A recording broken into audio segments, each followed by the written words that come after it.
something which is like dimak, jab khati hai, pata bhi nahi chalta. Although it is not something which makes a person, where the person might die because of it, but it ensures that your condition becomes worse in case you get into anything of that sort. So reverse brain drain is definitely helping, and it is happening. Maybe we see it only once in a while, but if you look around, nobody, or let's say most of the people who have moved on, has moved on for some specific individual reasons. But had they had an opportunity for India, they would have preferred to stay in India. And I'm sure that that is one voice that we can reckon each and every person. If they put their hands into heart, they will definitely recall that if India provided the opportunity, they would have chosen to be there with the motherland. Look at defense forces. Nobody gives them the best of salary. Nobody gives them anything, any sort of perks, leverages, or anything. But still, defense forces and the forces of India stay together. They stay in the worst of conditions, the most severe conditions. Things are happening wherein medicines are getting delivered, and any sort of devices are getting delivered to your doorstep. It doesn't really matter where the employee is based out of, whether he's sitting in Guwahati or is in Goa, doesn't really make any difference to us. And I'm sure each and every individual, if is in the right productivity cap, understands, takes the ownership to deliver his or her OKRs. It doesn't really matter where you are, what you are doing, how are you, ensuring that the work deliverables are and their commitments are being met.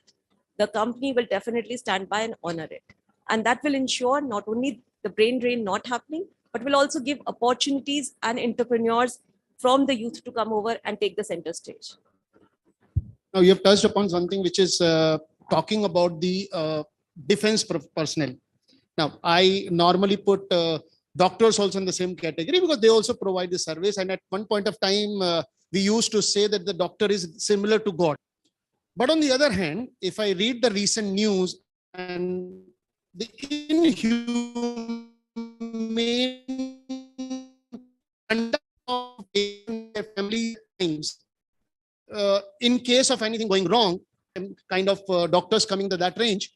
So how do you manage that from Narayan kind of point of view in hospital, when you have some of the people or the patient's family members behaving in a way in which they're not supposed to, even if there are incidences of where physical violence have also taken place against the medical professionals and all those kind of things in a hospital setting. So how do you ensure that this kind of things doesn't happen, and how you motivate your employees post that scenario to continue to be in the system? Thank you, sir. At the outset, I would like to thank IIM Jammu management for inviting me to this conclave and addressing this wonderful audience. Before addressing the question, I think a lot of negative facts have been shared, that we have 1.7 nurses per 1,000 against the WHO requirement of 3 nurses. And then we have 1:1,400 doctors against the WHO requirement of 1:1,100. I would like to start this discussion on a very positive note, sharing the very microscopic view of Narayana Hospital, Katra. So in 2016, this hospital was set up. It's a 300-bedded hospital. And I would like to ask all of you and guess how many out of the 62 consultants that we are having are from J&K. Any guesses from the audience? 40.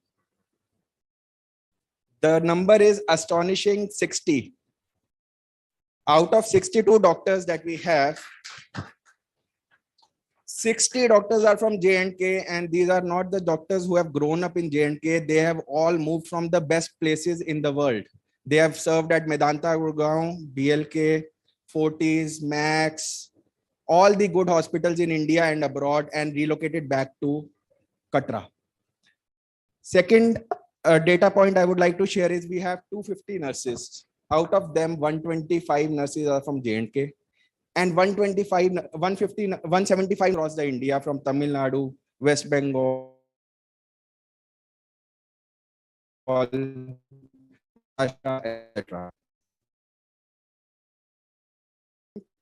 As you asked, Ms. Neha also, is one factor which, to the question that you asked regarding how do we manage?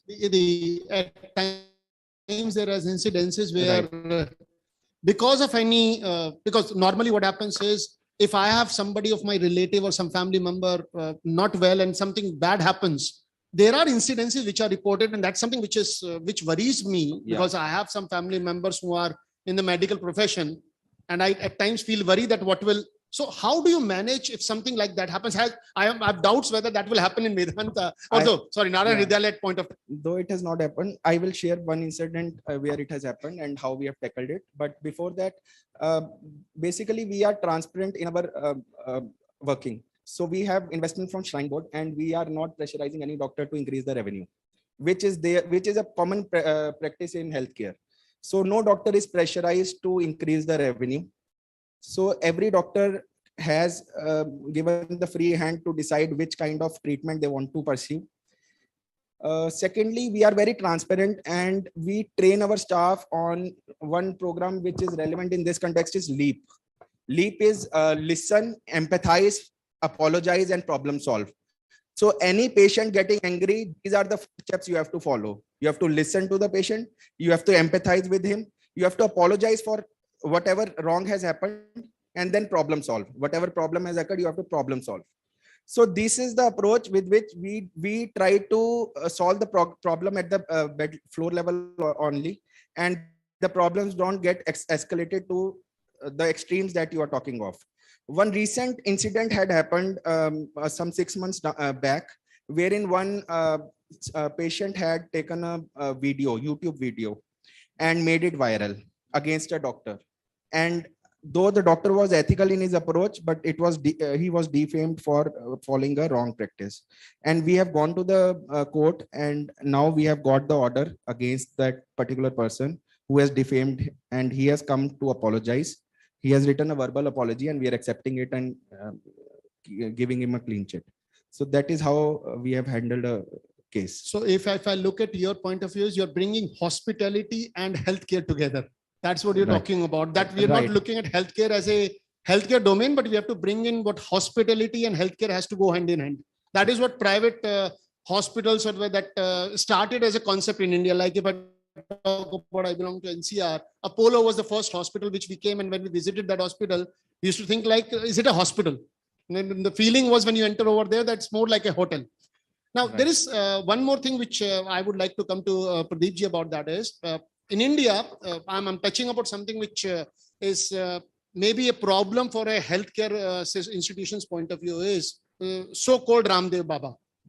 Now, we all know what he's talking about. He has a lot of followers and all those things.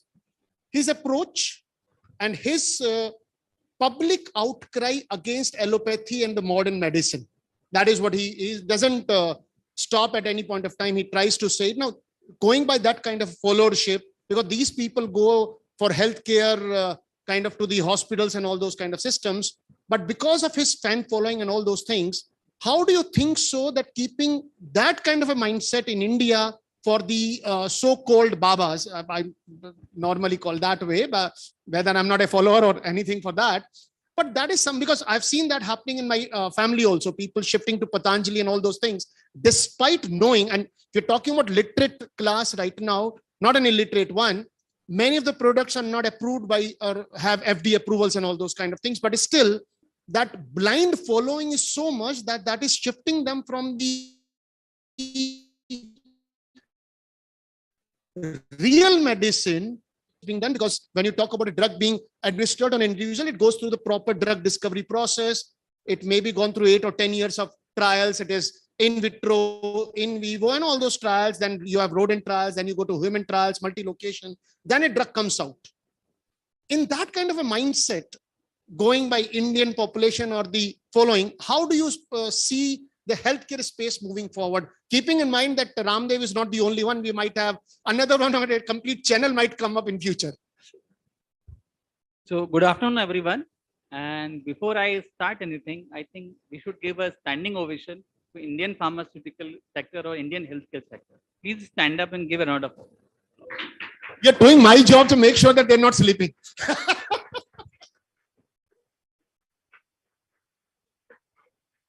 So thank you so much. Please sit down. So at least I have ensured nobody is sleeping right now. Yeah, that's what I. So this kinesthetics helps us. So that is the science which we are talking. So, sir, few things. First, I'll start with the Ayurveda. I'll say I'll not go to the Babas and all. I'll not go to the charismatic claims that every Baba has made or whatever the drugs are making. I can speak from the point of view of pharmaceutical company, and I can speak from my heart also. Right? If I speak from pharmaceutical company, yes, they have not got the kind of approvals which they should have, or they should have taken the kind of trials. So pre-clinical or the clinical trials, they have not been reported. The numbers doesn't suggest at least for that. This is pharmaceutical angle, right? Now I'll come to the personal angle. If I talk of myself, I think during the COVID time, everybody is used. Yes or no? So Guruji and everything has used, right? They give you confidence basically. So I don't know whether the immunity is boosted or not, but at least you got some confidence of that immunity. Yes.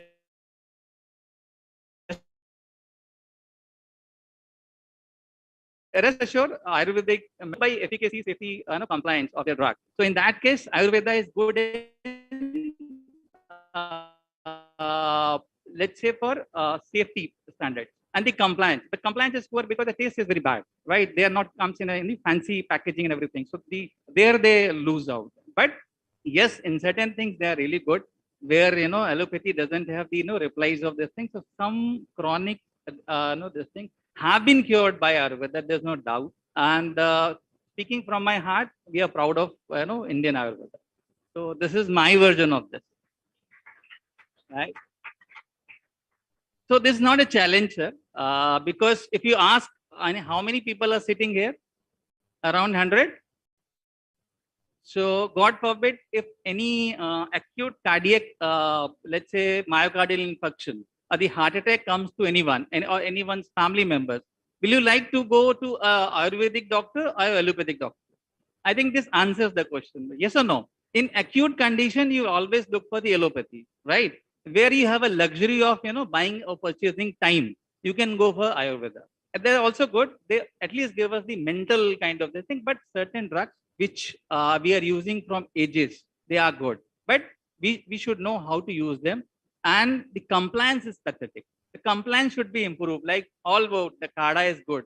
We all knew the Jalneti is very good. I did Jalneti for the entire COVID time. And God forbid, I was protected from COVID in the entire COVID, all 3 attacks. So Jalneti helped me. It appears to be very difficult, but it's very simple, right? So that's what I'm saying. Ayurveda has got answers to many things, but scientifically, if you go, so the research has to be done. So that's how India is progressing towards. In Ayurveda also, soon you will have the a lot of scientific data available for Ayurvedic products also, right? But yes, like you said, sir, for approvals and all.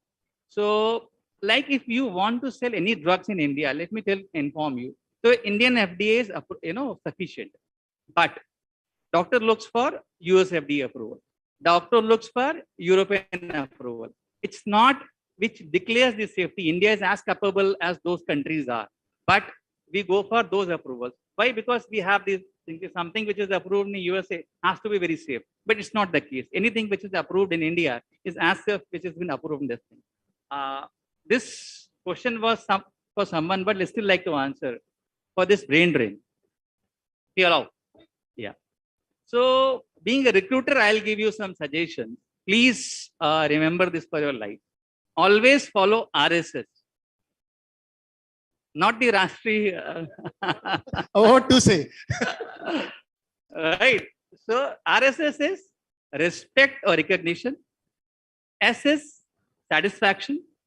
And second S is stability. Then comes growth and then comes money. Initially, this trend might be reversed to you. This trend might be reversed to you. You look more for money and rest of the thing later. Am I correct? But later on, you will find out what I suggested you after working for 2 years, 3 years, 4 years. You will start following RSS and then you will say, good morning, GM. So respect and recognition, stability, and satisfaction is very important in a job. Then growth and money. And same is applied to all healthcare sector, people who are working, all doctors even. If they get all these things in India, I don't think they will go abroad. I think that answers your the beginning. So always follow RSS and GL. Thank you so much. Just to add on one thing, sir, I'll ask you from pharmaceutical companies' point of view. If you look at the lot of research which is being done, and that is where a lot of employment of Indian diaspora is taking place, whether you go to the European Union or if you go to the US, a lot of them are being employed in the research division of the pharmaceutical companies. Why has India not progressed? Because in India, if I talk about India, research primarily is focused on chemical kind of things. It has not developed into various things, or maybe a little bit of IT kind of things when they do the IT related research and then take it a molecule forward and all those kind of things. Why Indian pharmaceutical companies, although they went ahead and established the CROs kind of a concept where they use the FT models and all those kind of things, which happened in early to mid to 2000 kind of range. A lot of CROs came up in India, but somehow the pharmaceutical companies failed to invest money into the research and development that much, which could have provided ample opportunities for Indian scientists coming out, whether you talk about biotechnology, whether you talk about microbiology. And that population is also looking for going abroad and all those things. Even for higher studies and research credentials, they go for abroad and all those kind of things. So why has that not taken place in past? Answering this, sir, research of any new patented molecule requires tens of thousands of crores. So right now, Indian pharmaceutical is not in that condition where we can pump thousands of crores for research of one drug. So there are two types of research which is going on in the pharmaceutical. One is the new product or the patented drug. Second is NDDS, novel drug delivery system. So because of many reasons, Indian pharmaceutical is more focused towards novel drug delivery system. How we can give once a day dosing, how we can increase the compliance of the drug, how we can make it the taste little palatable. So that's how the novel drug delivery system have been working. But I've been very, very fortunate, I would say. I was with Zydus earlier, and they had Lipaglyn. Lipaglyn saroglitazar. It's a proud product from India. This is one of the research first product which came from east to west. You have seen product coming from west to east. They were all research in all foreign countries or US or Japan or for that matter Europe, and they used to come in India. This Lipaglyn, which was saroglitazar, which is dual PPR agonist, unique drug, which is not anywhere in the world. It was research in India, went to the abroad. So now it has been used for multiple indications like NFALD, for diabetes and other drugs. It's a very good drug. So I was very lucky to be part of this. So now things are changing. Recently, one more drug got research in India. That was remogliflozin. So it's a gliflozin, which was researched by Glenmark. And now it is going from India to the abroad countries. So now things are happening. But last COVID has changed the perception of world towards India. I think we were so lucky. Who thought at the offset of this COVID, India will give the vaccines? Yes or no? Can we clap again for Indian pharmaceutical industry? And why I'm so proud of working for pharmaceutical companies, guys? This is the research-driven company. Every 5 years, you will find something has changed or everything has changed. Right? Who thought at May 2020, at 2022, in this hall, we'll be sitting without masks? We thought one day this human sapiens will, abolish, they will become extinct. The scope was this much. Everyone was having so much of fear. Nobody thought today in the November 2022, we'll be sitting without mask. I can't see any mask in the hall. So this credit goes to the Indian pharmaceutical industry. Okay. Yeah, that's there, that I agree to. But just going back to the reverse kind of brain drain talking about is, if you look at the history of the reverse brain drain, if I talked about two sectors, like in education, it never happened in the primary one, but it started with a college coming up in Hyderabad is ISB. That is when the reverse brain drain concept started from an education point of view, because that college started and faculty members from across the globe, primarily Indians, but they looked at all the kind of people coming over there. And then in India, if you look at the reverse brain drain from a healthcare perspective, was when the private sector investment starting taking place, be it Naran Hirdayalaya, Fortis, Maxes, Apollos, and all Zydus and all those things, they brought people back to India. So are we talking about that going forward, the Indian government has to, although they have started a little bit about it, they have to start thinking about PPP in the healthcare in a bigger sector way so that they can be brought back to Indian kind of things. So Neha, ma'am, if you can just throw some light on that. Is that the future that PPP has to come in? Because right now it is on the ancillary kind of services. It has not gone into the hospitals. Because if I compare two hospitals, although many people here will agree with me, my experience during COVID with the private sector and with the government sector has been drastically different. Now, I was not that lucky that I didn't had COVID. So my brother was infected in wave 1, luckily, that's what it was. And one of my cousin is in the government job, and he was deputed at one of the locations of COVID centers. So when we called him and we said the report has come positive, now I'm not talking about anything about the government, but that is what at that point of time. So when my brother was called, so my cousin simply said to him, don't go to any government. These are the 5 addresses of private one because you can afford it. That is the affordability comes an issue over there. He said, you can afford it. There is no problem. Go to these centers. Now, when we were going over there, my brother called up the center because we were supposed to inform at that point of time DM of the city and all those CMOs and all those things, which was mandatory. Because if you don't disclose it, the van will come to your location, take you to the only government one. So he said, just call them up. Now, I'm not talking about it, although it was brilliantly managed. But because we made the call and informed that we are going our own to get admitted over there, the government also took the back seat. Although they were supposed to come and do the entire, what was the term called at that point of time was sanitization of the entire house, but nobody bothered. And we were so worried because we had young kids. So we ensured that 2 floors are separated out. So we decided that my wife and I and the younger nephew are staying above, and we'll inform the government we are not associated with them. Otherwise, taking them to that location would be a little difficult. But when we went to the private centers and when we talk about the government facilities, the experience is remarkably different. Why don't you think that the government is still thinking about that being the private experience and all those things where the experience has been hospitality and all those kind of things, and the government doesn't have that kind of bandwidth, neither in terms of monetary power or neither in terms of capacity, efficiency and all those things? Why the government is delaying this kind of a process to go for PPP route in the basic healthcare systems? So I would really differ here. Government is actually looking into PPP models. Just before few months, there was a news that Adani is starting 50 medical colleges across India. That is again a PPP model wherein the land is given by the government to develop the medical college hospital in the rural areas, not the urban so-called area. Narendra Modi ji has already taken a lot of initiatives to have the universal coverage in the India. When in like any other country, you go and everything is free. So education, health is free and covered by the government. Similarly, everybody knows that we have started Ayushman Bharat Yojana, wherein your poorest of the poor and the people who are just earning 5 lakh rupees, under 5 lakh rupees, the insurance is given. Now that particular scheme is common for government hospital, trust hospital, private hospital, corporate hospital.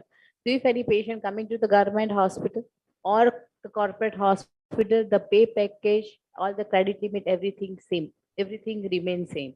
So somehow I think now Indian government is looking into the servicing part of it and infrastructure development part of it, wherein everything is at par with the private hospital. Coming back to the Ayushman Bharat Yojana, everything is digitalized. Whole transactions, all your medical records are uploaded electronically. Wherein few of the hospitals are still getting the computer done. They don't have the computerization yet happening in the hospital. While in government yojanas, everything is electronically uploaded and all the transactions are done through EMR.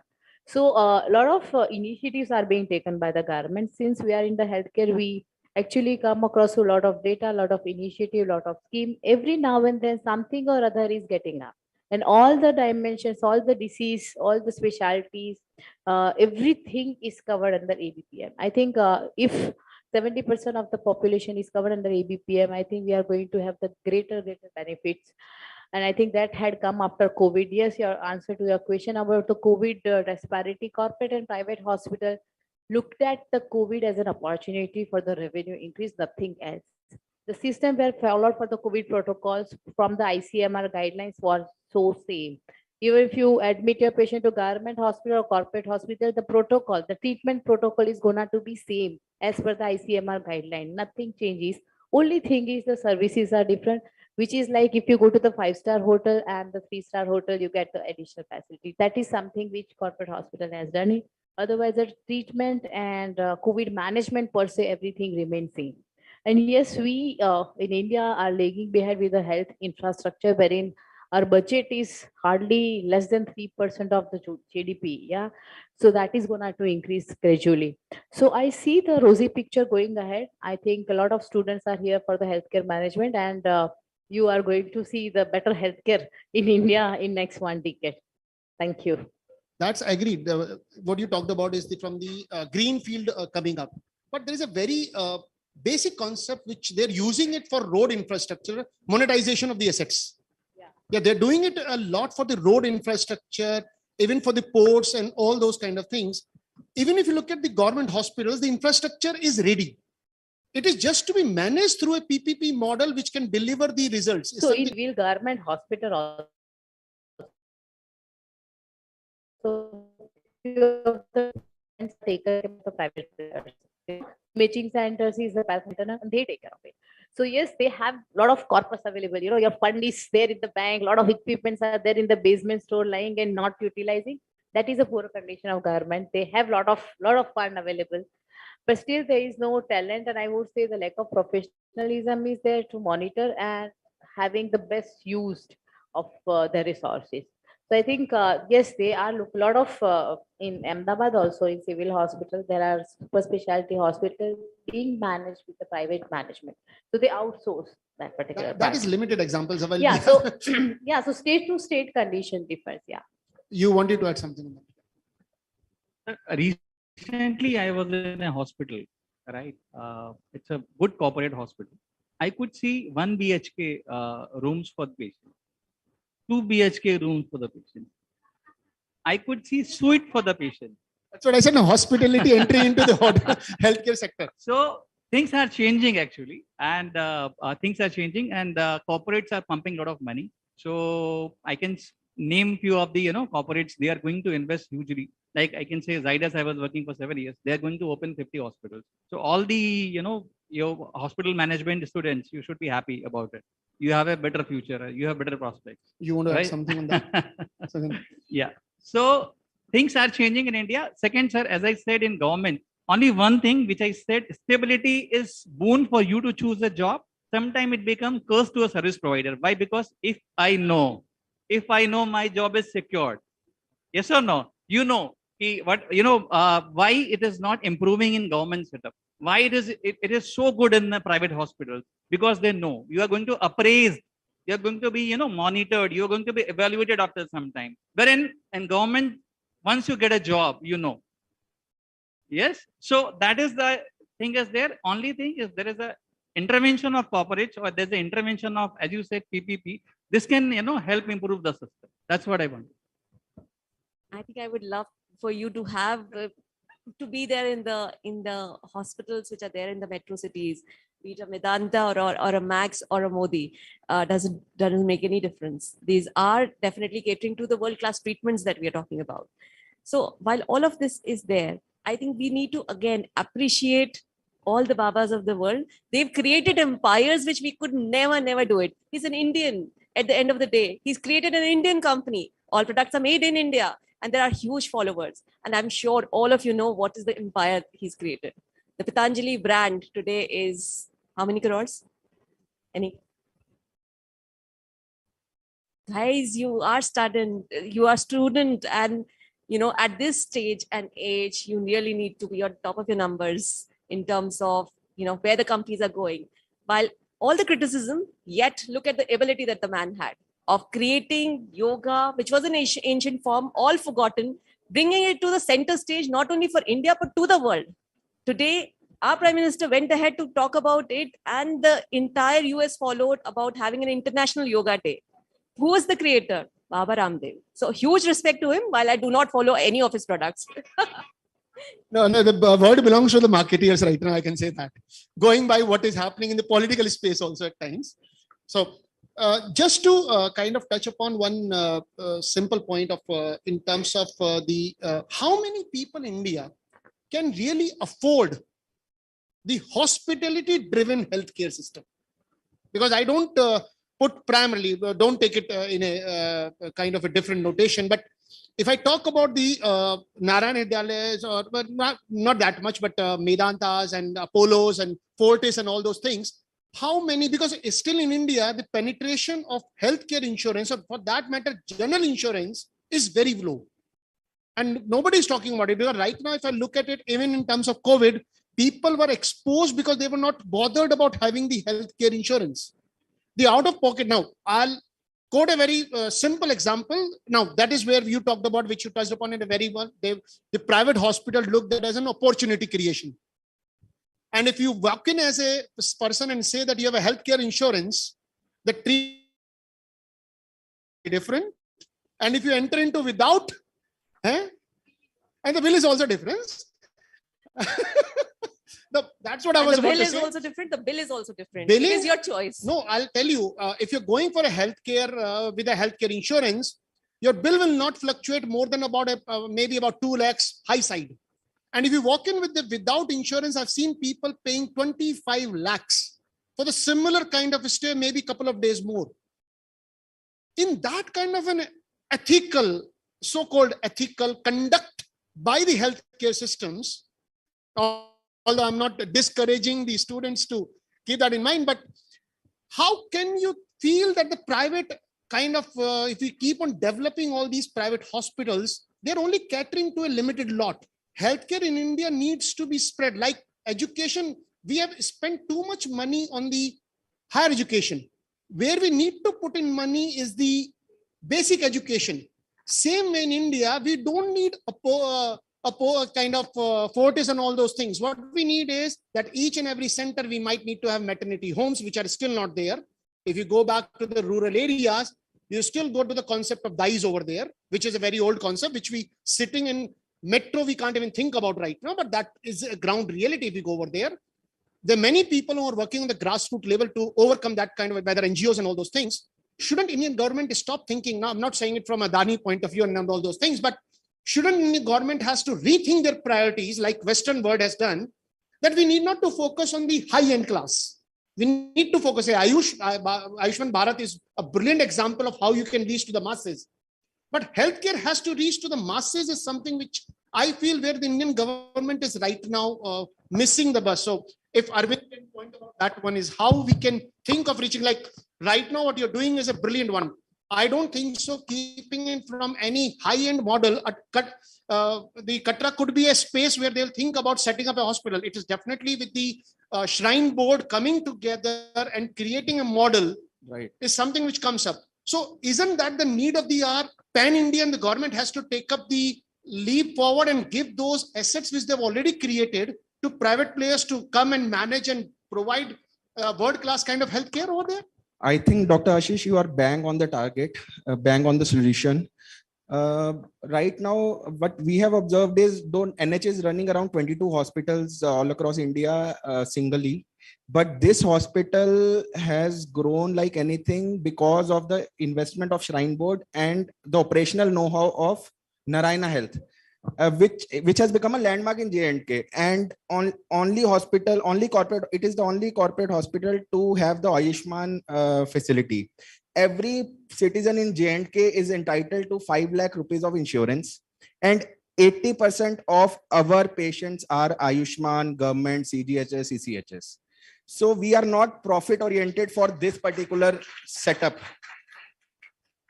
Though I might not deny that other hospitals of NH, we would be more profit oriented. But for this particular hospital running in a partnership mode with Shrine Board, we are not very focused on getting profits out of this hospital. And whatever profits are coming out of this hospital is also reinvested in the hospital. So I think this is bang on a solution that public and private needs to come together. Either first solution should be government should build necessary infrastructure, which they are not able to. As we know, GDP, healthcare spending is less, around 1.2% of GDP, and it is lowest amongst the BRICS nation. So either government should set up AIMS, GMCs everywhere across the country, which is doing, but not at the pace that is required. Then the second option comes public partnership. And I think that is the solution going ahead, that operational know-how should be managed by the experts in the field, which are private sectors, and the land and infrastructure requirements should be met by the government. So I think that is the solution going forward, which would help us in uplifting the healthcare system of the country. I'd like to give an example. How do we complicate the things and we start, blaming the entire system? So I was diagnosed with a cardiac ailment. So though it was proven I have a heart. So, I visited this Narayana Hridayalaya. They gave me an estimate of 1,25,000, and which was fully covered in the Mediclaim. But my ego came. Then what was the package? I have to be in the general this thing, and I have to be in a general room. I have to be in a not in the isolation. So I should not have a private room or something like that. So I said no. Then my ego came into this thing. So I cannot stay with everyone. My family cannot stay with everyone. So this ego came into my way. So what I did is I said no. I want a special or the deluxe room. All those kind of packages, which was beyond my Mediclaim. So should I blame the Narayana Hridayalaya for this? Or should I blame myself for this? So this is the scene which is coming up. So this is a small example which because I have seen it. So later on the bill was 2 times, which internally it was quoted. I think, yeah, I would like to add upon, we as a consumer, we want the tea to be served like 5-star, but at the price of a dhaba. so that is also. I'll take up the same thing over there. I was once diagnosed with a brain TB, so I'm sure that the brain is there. That's guaranteed on that thing. No, just to take up that one, because the reason is why I say so is PPP has to come into this space is, if I go back to about 20 or 30 odd years back, Indians were never used to drive and pay for the road. That is something which was beyond our thinking at that point of time. But and if I talk about at that era, I was going with my parents, and when they were stopped at the toll, and my father argued with him for about 10-15 minutes, why am I supposed to pay? It's a government road, and he was a government employee, so he didn't understood that concept. Okay, I'm driving on a road, why am I supposed to pay?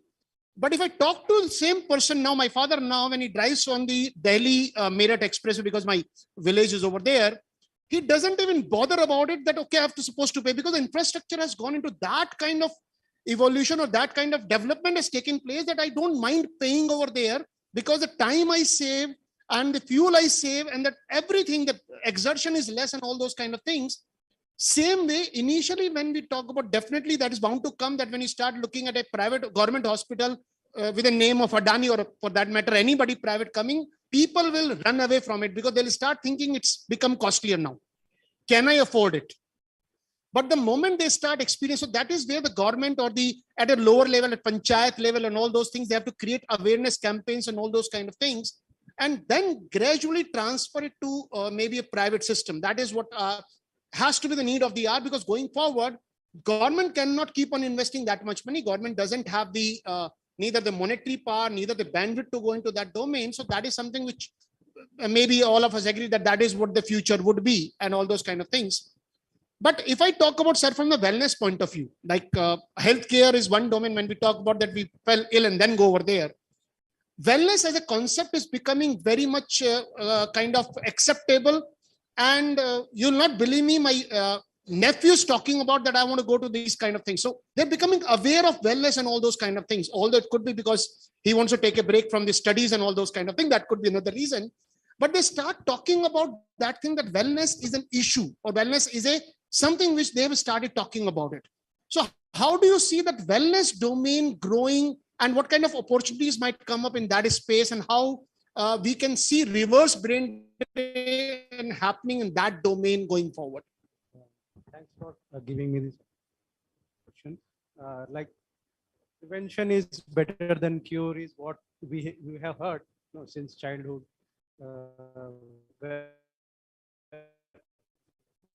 Sick or fall ill and then go to the doctor. In China, I read somewhere in China long ago, there used to be a therapy known as acupuncture, and patients used to pay doctors even before they fell sick.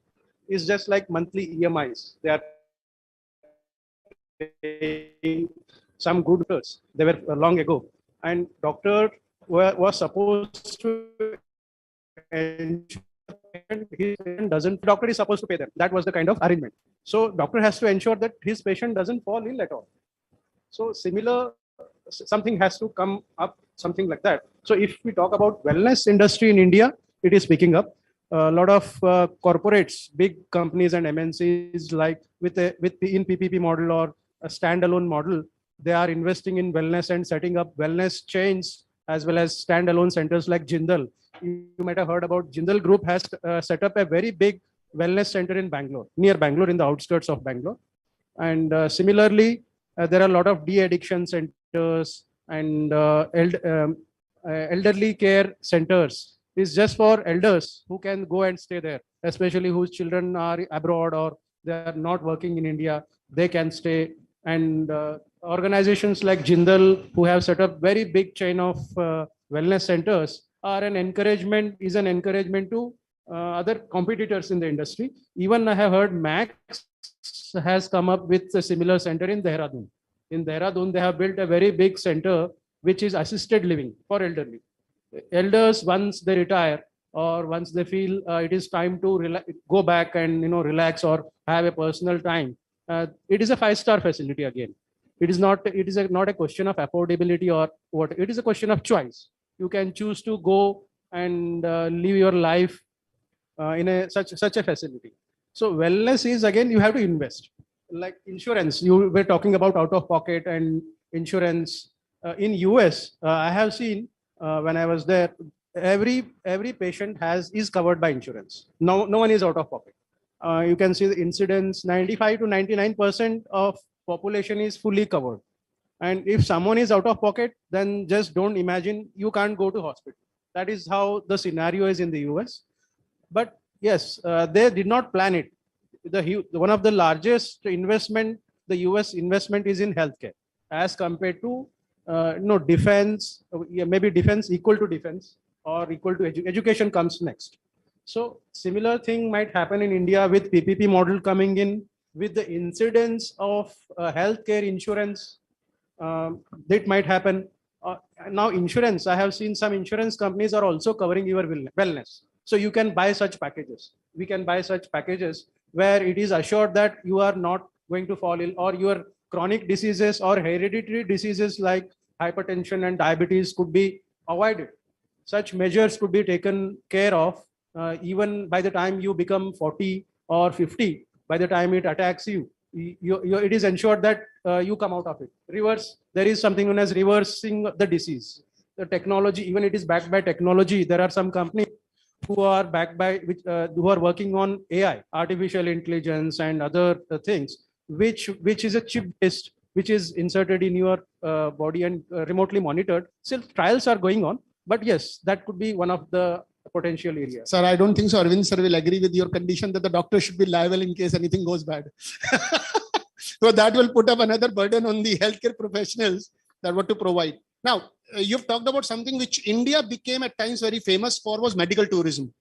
In COVID, post-COVID kind of domain, it's again picking up. Even the PPP model, like Narayan Hridayalaya went and set up their center in, I think, Cayman Islands at that point of time to capture the market which was coming to India, and they had a different notion of India at that point of time, and they were easily coming to that location, so they captured it. Don't you think, had it been a scenario that the current scenario, because it came up, I think, if I'm not wrong, about 15, 20 years back, 10 to 15 years back, they came in the National Health, the Narayan Health City at that point of time, maybe about 10, 15 years. That's what the time frame is. So wouldn't Indian government could have thought on a similar center being established in India in a PPP kind of a model and do that? So that is where I think somewhere maybe the government delayed the concept, and going forward with the medical tourism, maybe they have to start thinking on those lines, because we have to develop the infrastructure that will bring a lot of money also, and a lot of the people coming over here and using those kind of things, right? So what is your thoughts on medical tourism going forward and all those kind of things? I think if you have talked about Cayman, I would like to give a different perspective. I was reading the literature on brain drain while I was preparing for this panel discussion, and I got to know about a term called brain share. Has anyone read about brain share? Yeah. So I think Cayman is a perfect example of brain sharing. So we at our unit from Katra, lots of employees, nurses, even one doctor is going next month to Cayman Island. He is getting transferred to Cayman Islands. He'll serve there for maybe 4 or 5 years, and he'll be back to NH across the India in any of the units. So I think this is a perfect example of brain share, wherein we have hospitals abroad. Uh, Persons from here go there, get the best in class technology and experience from there, and come back and utilize their experience and implement things here. So I think Singapore also has a similar model, wherein they have allowed their students to go abroad. They fund that particular education, and with the condition that they have to come back and serve the Singaporean. Even China had that at one point of time. China. Yeah. So I think those kind of policies also need to be there in India, so that those who are going abroad for studies or maybe for practice have an option to come back, and they are rewarded for the same. Secondly, going for the medical tourism, I think a lot of things are already happening here. Many patients from abroad are preferring India as a destination for various kind of treatments. Like in my previous organization, Paras Hospitals, oncology doctor used to tell me that he is getting frequent patients from Iran, Afghanistan, etc. for oncology treatment. So I think we are already there. Already medical tourism is happening, but not in a big way. So that needs to be promoted, maybe through PPP mode, so that the healthcare is strengthened. Sure, thank you. I think there are too many questions even in my mind, because healthcare is one domain, but the time is also there, and they are also whispering in my that afternoon. So I'll take up two questions from the audience before we kind of wind up. So any question from the audience, please? So can we have the mic over there, please?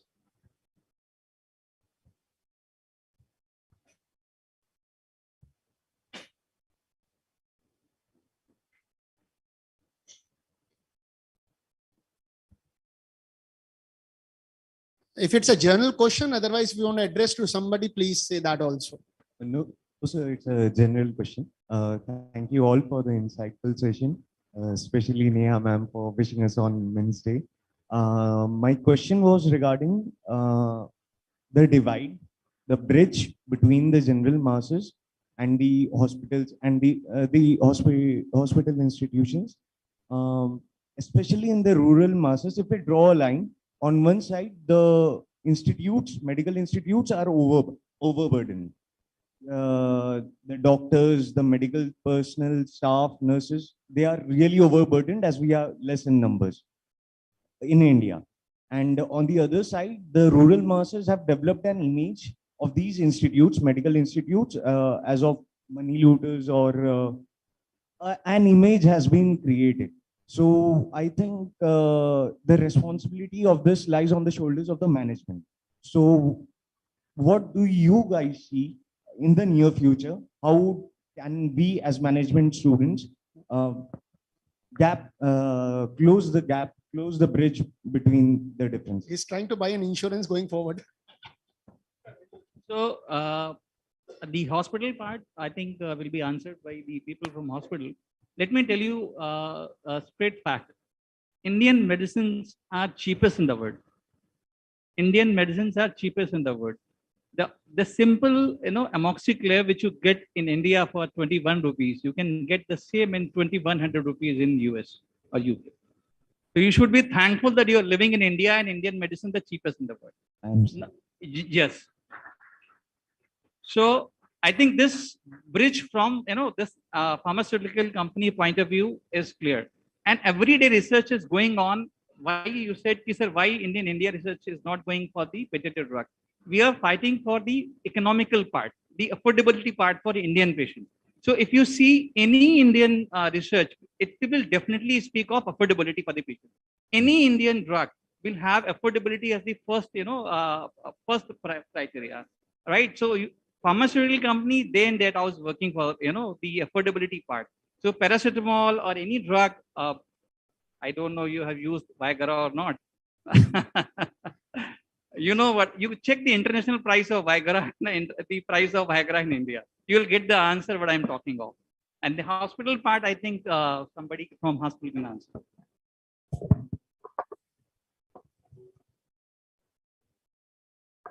I think these days a lot of norms are being set up by the government.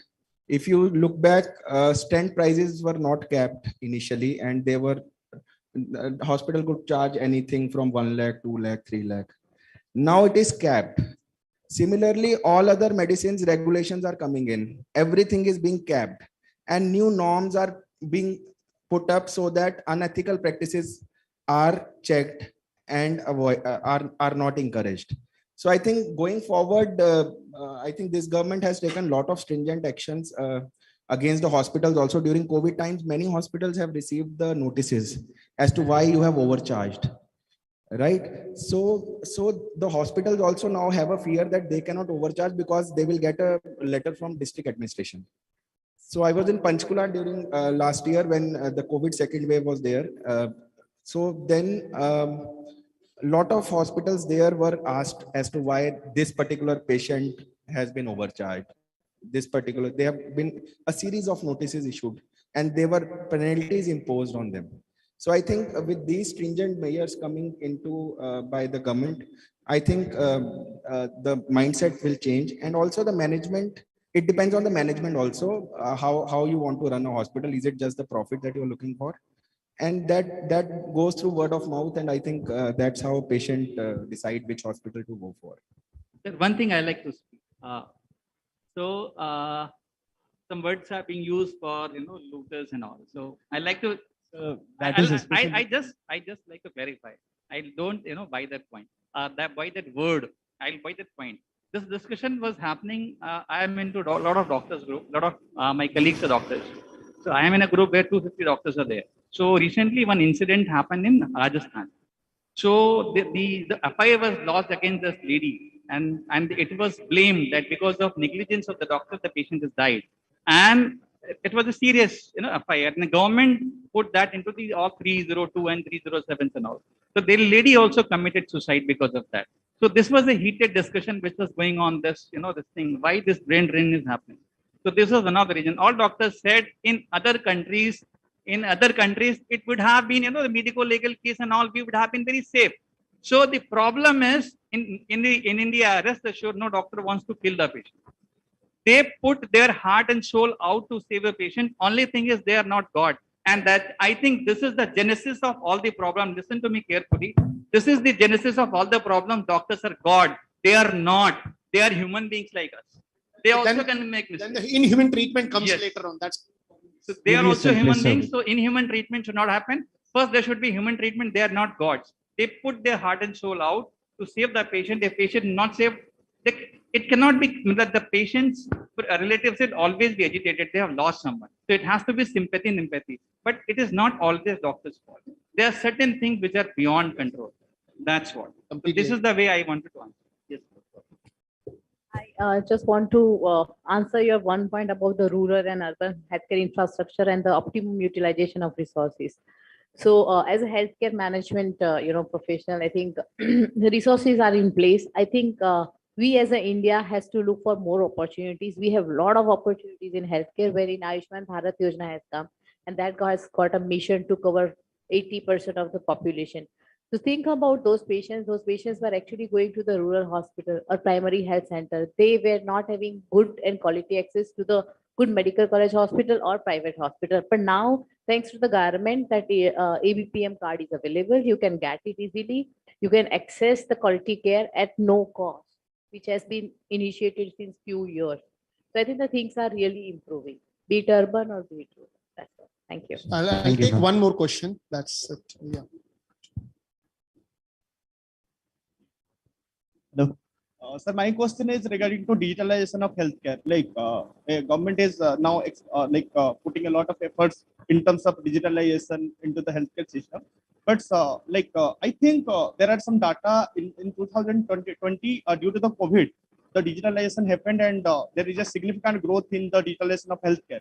But after 2020, in 21 and 22, the growth was not that significant. So the main reason behind is doctors are not adopting the technologies and they are not using it in a better way. So as a management, what are the difficulties you are facing in terms of adopting the technology with the doctors, and how you are going to like improve on that? I'll take that. I'll tell you what is the gap. See, there are a lot of criteria coming from the National Medical Commission. So what NMC has just started after MCI demolished and NMC has taken over. So even in your medical graduation program, first year, second year, up to the fourth year and the fifth year internship, there are a lot of other modules which we have created in the education system itself. So the doctors who are coming now in the hospital as a fresher, they are well trained how to do the electrical EMR, how to do the digitalization, how to use computers, how to access the patient history and vitals into the system, and what will be the outcome. So all the manual process are getting into the digitalization. That has included in the curriculum itself. Not only the digitalization, whole NAVS, the infection control practices, biomedical waste management, communication, patient communication, how to talk with the patient, because nowadays medical legal cases have been increased. So everything has actually now coming into the education system. So future doctors are going to be well trained and the resistance will be less. Otherwise, your question is very right. The mindset of the doctors are such you cannot, actually tell them how to use the computers. So they'll have their manual prescription, and thereby there are a lot of prescription errors, and thereby there are a lot of administration and transcription error happening, which is again, safety issue with regard to patient care. So I believe that things when government has taken a lot of initiative, and of course the digitalization has already taken place in a lot of other service industry. Healthcare is little lagging behind, but I hope that in 2-3 years you'll see the changes for sure. I'd only like to add here that every industry goes through their own evolution cycle. And I'm going to just pick up some things that we've already talked about. Right from what you've mentioned, sir, that transportation took a huge turnaround, right from toll taxes being implemented and then fast track being implemented. I mean, just think about India 20 years back and today. Today, you move the car, fast track happens, everything automated, it just gets into the government account. Hasn't there been a huge amount of automation? It is. Similarly, look about other industries. Maybe to pick another industry is healthcare or wellness. It is going through that sunrise phase where there will be challenges, there will be new ideas brimmed in, and there will be more and more changes that you will see. One big change that will come after COVID is online consulting. Have you seen doctors? Initially it was always going to the doctor, sitting with him, waiting in queues, then doing it over, then having your consulting. Now it is you can online book a doctor, the consulting happens within 20 minutes, you are done, you come out. So there is changes which are happening, but it will take time. But it is the sunrise industry and it will go through its own churn to get into a more mature processes. Just to add to one more point that we'd had discussed about, education also went through this phase wherein we had private schools which were like the top notch, and government schools were lagging behind. But we definitely have seen progress. Today, Delhi, I could talk about after, again, I'm not going to talk about any particular political party, but after the Delhi government putting in a lot of schemes and action, the government schools of Delhi at least have seen a remarkable difference. Today, you really can compare them to as good as any private school for that matter in terms of the curriculum that they're providing. So every sector has that evolution, and I'm sure healthcare is in that mode. It will evolve. It will have its own hurdles, roadblocks, but we will come over. And I'm sure the youth of and the people who are participating into this progress will definitely make the right moves to take the industry to the next level. Yeah, thank you. Yeah. At one point, has come up with something known as NDMH. It is part of Ayushman Bharat, and they are all the partners. It is headed by an IAS cadre chairman. NDMH is National Digital Health Mission. Very shortly, they are going to form a regulatory body, regulatory authority, where the entire cycle of patient care would be documented, whether it is covered by government insurance like Ayushman Bharat or private insurance, it could be anything. So NDMH is going to play a very big role in digitalizing the healthcare. Like we have HIPAA in the US, healthcare insurance portability. So HIPAA takes care of the entire regulatory and the patient care, and the doctor has to dictate doctor has to dictate a report. There is no other, he can't avoid. It has to be transcribed. It has to be coded. It goes to the insurance company. Someone has to, follow up for the claims, and the doctor gets the payment. That is how the American scenario is. Just because doctor gets his payment immediately and there is no regulatory authority, the problems are coming. So when there is a regulatory authority, I think it should solve. I'm going to just add one more thing. We talked about mental wellness, and we talked about wellness, and then mental wellness at two different levels, but we didn't go deep into it. But I'm just going to add to this that I'm sure there are companies, and I'm not too sure how many of you are aware, but there's a company called Wakefit, which is into mattress.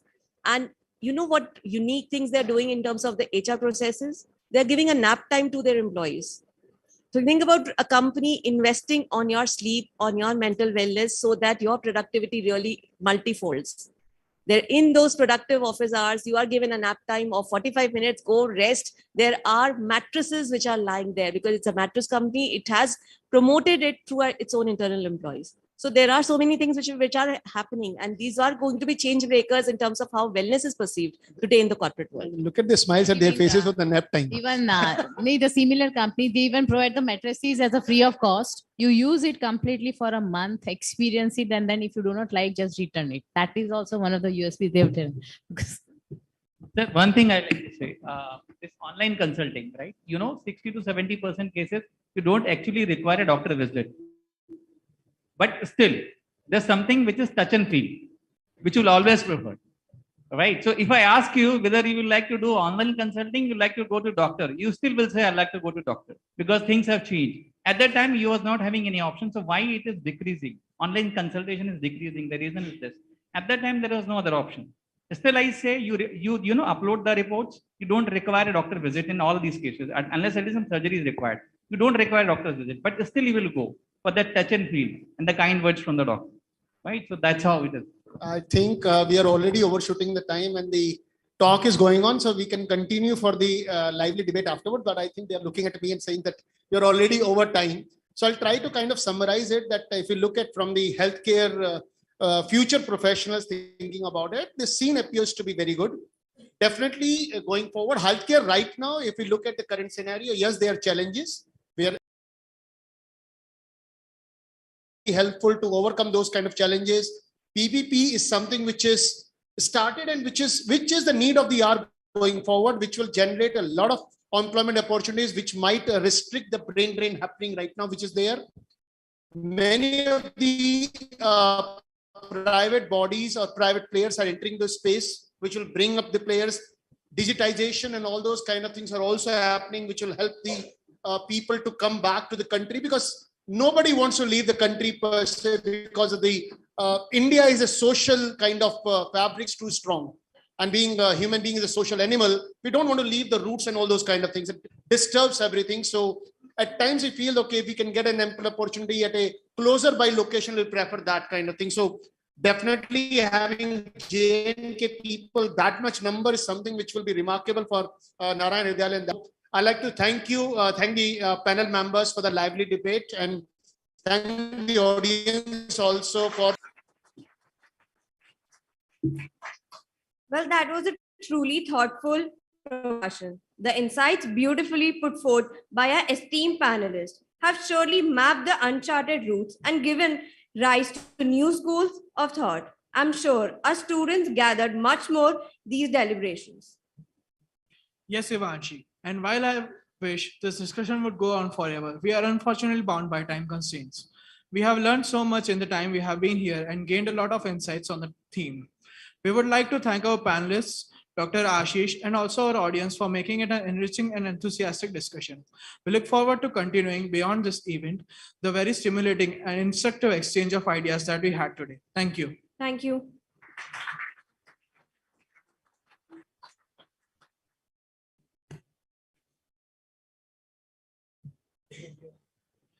Now, yes, sir.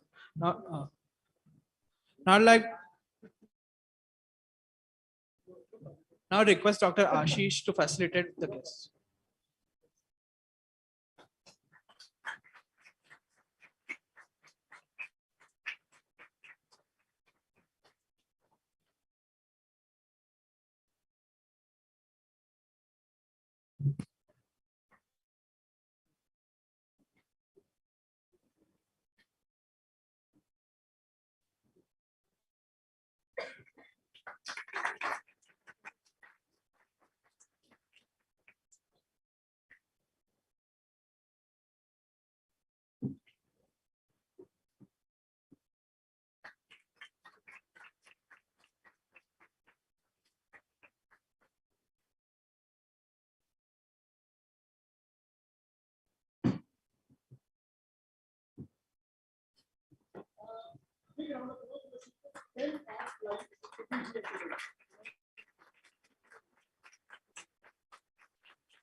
The students are requested to remain seated.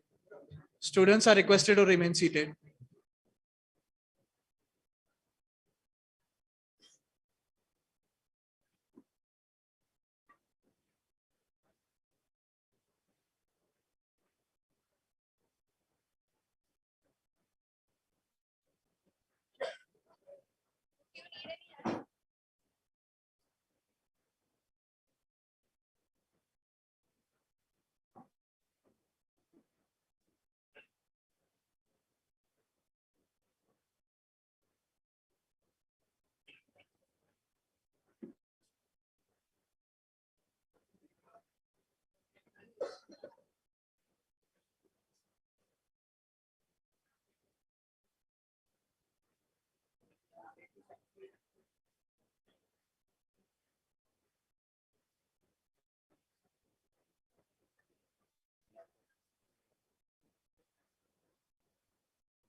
Students are requested to remain seated as we will be starting with panel 3 soon.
All the students, please be seated.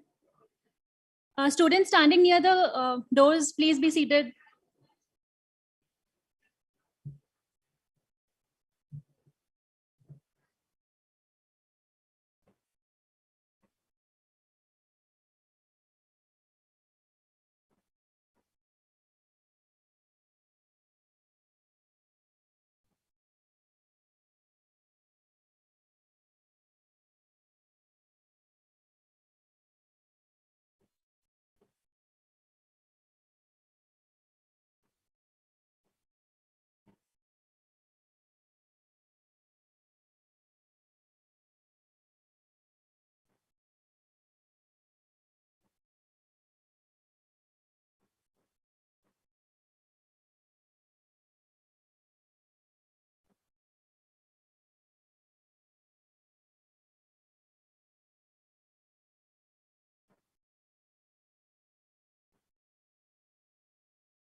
I request all the students to be seated, please.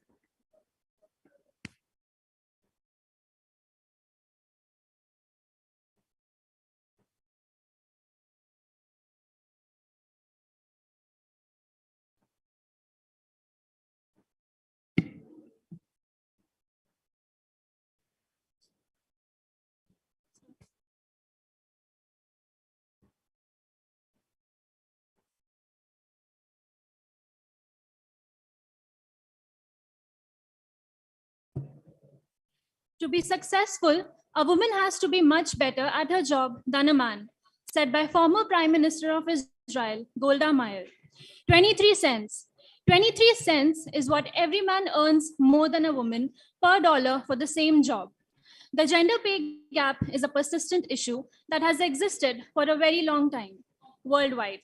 Women only make 77 cents for every dollar earned by men. As a result, there's a lifetime of income inequality between men and women, and more women are retiring into poverty.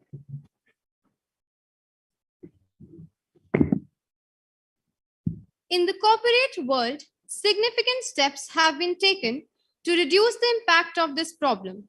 The fact that this issue still exists has brought us here to discuss the topic $1 versus 77 cents, gender pay gap.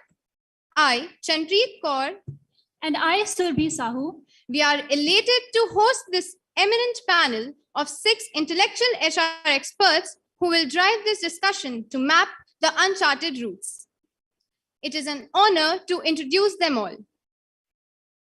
We welcome the first panelist, who is also the moderator of this panel, Mr. Ashish Mahajan, sir.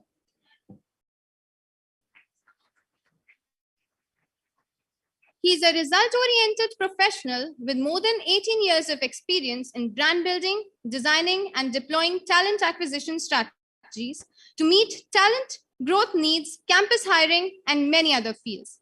He is currently serving as the Global Head Talent Partner for MoEngage and has previously worked with companies such as Bajaj Capital, Mindtree, and Wipro. He is an innovative thinker and a keen market analyst with a successful track record in sales. He likes to embrace new challenges and employs dynamic problem-solving skills. Sir, welcome on board. Please take your seat. Next, I would like to welcome the Senior Manager HR of NTPC, who has over 16 years of experience in industries ranging from power, retail, and consumer goods with exposure in different functions like sales, operations, and HR. Earlier, he has worked with companies such as Ceasefire Industries, Hewlett-Packard, and RPG Group in various key roles. He is also a gold medalist from Delhi University, where he did his master's in HR, and OD from Delhi School of Economics. He is an engineering graduate from Nanded University.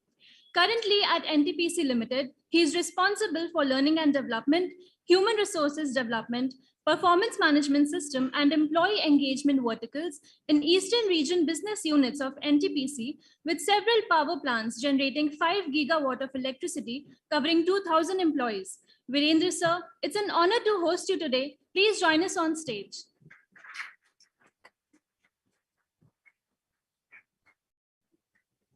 Our next panelist for the evening is Ms. Afa Merchant. With years of industry experience, Ms. Afa Merchant is an accomplished HR leader. She is currently Senior HR at JP Morgan Chase and has worked in many pioneer companies along her journey.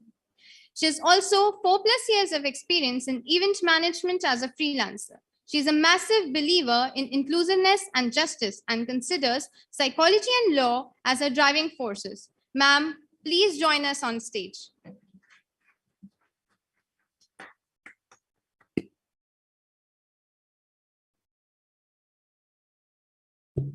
Joining us next is Mr. Atul Tiwari, the Chief Human Resources Officer, Spice Money, India's leading rural fintech platform.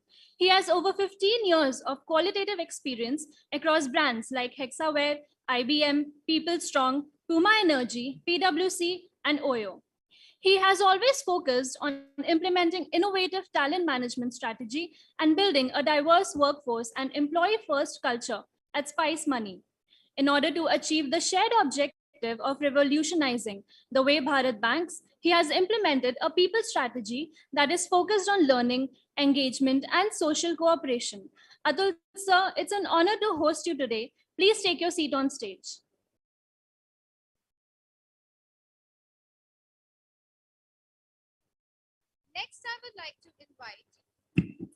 Next, I would like to invite Mr. Achinchan sir, who is currently working as Head of Early Careers Asia and Australasia with Willis Tower Watson, and is a part of the Global Early Careers Recruitment Leadership and the Asia Pacific Recruitment Leadership Team.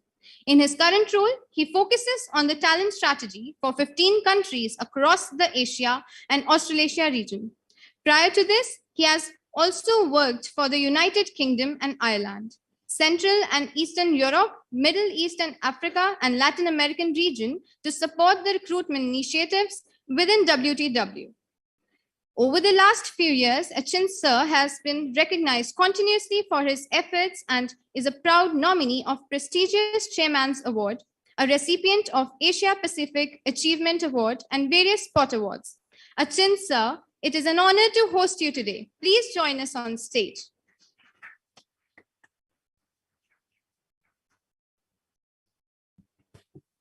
Joining us next is Ms. Arushi Wadhwa, who is currently associated with Sprinkler as lead recruiter and culture and talent business partner. In her ongoing professional journey of 15 years, she was previously associated with organizations like Mahindra Comviva, Times Internet, MMTC Limited, Exploits, and OLX. As a talent acquisition specialist, she has managed talent acquisition for major online properties like timesofindia.in, et.com, India Times, and Lifestyle Network. Arushi ma'am, welcome on board. Please join us on stage.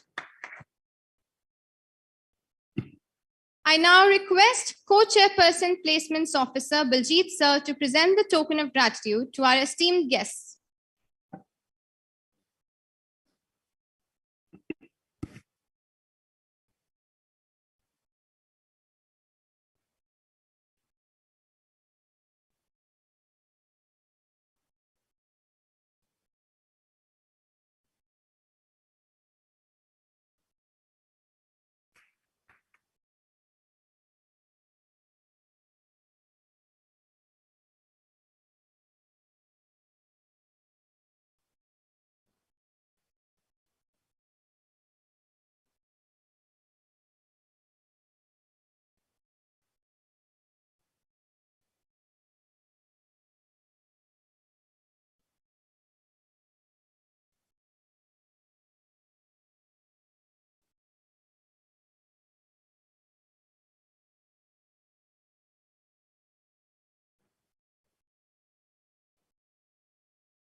Thank you, Baljeet sir. We will now begin with the panel discussion on the topic $1 versus 77 cents gender pay gap. I request Ashish sir to please moderate the discussion.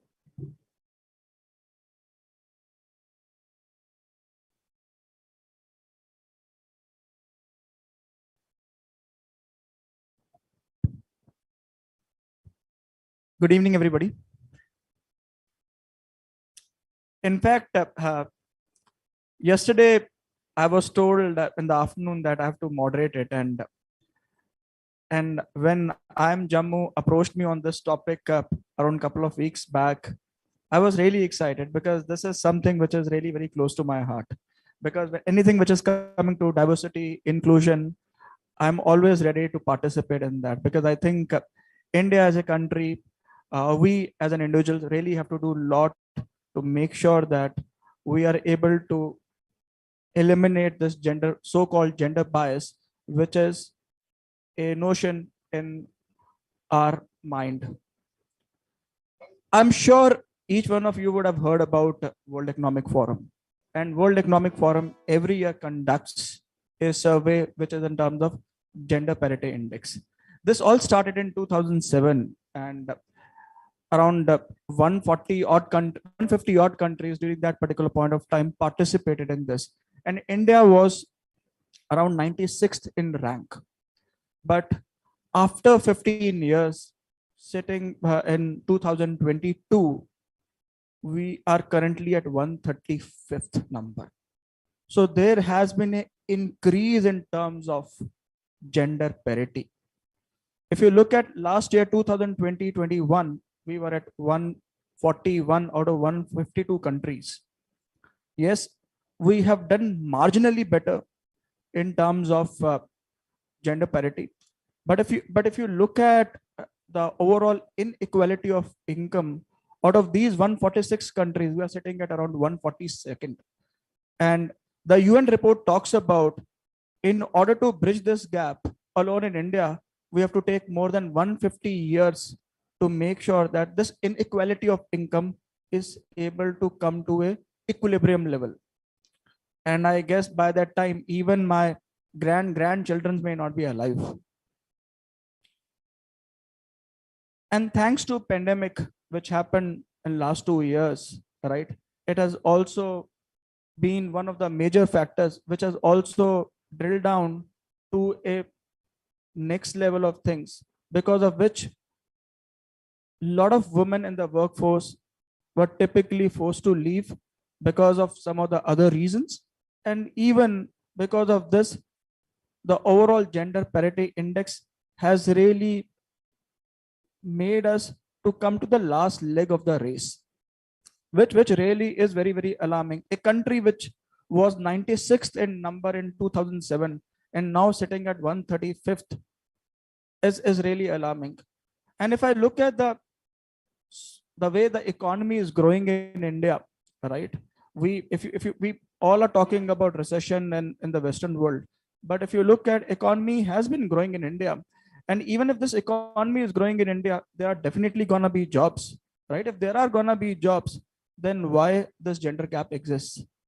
So, ladies and gentlemen, let me welcome you all in this particular panel discussion. I have a wonderful panel out here, and we'll start about this. So my first question is gonna be to Arushi. So how do you define the narrative of women in India in last 10 years? I think a great question to begin with when we are talking about gender pay gap and when we are talking about narrative of women, in the past decade, essentially are talking when I actually started my career.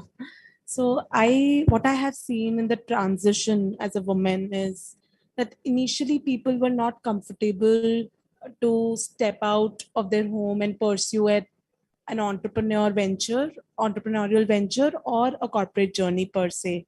At least 10 years back, women were not courageous enough to pursue their ambition. I don't think so that they were not ambitious, but they were not courageous enough in most of the segments. Yes, we do have exceptions in every domain. But in the past decade, I think we have seen a lot of transition wherein a lot of opportunities are coming to the women automatically. We have seen, to begin with, in terms of maternity leaves, I believe that we did not have maternity leave per se, and then we were talking about 1 month paternity to 3 months paternity, and now 6 months maternity leave, provided to the women. So I think as a government,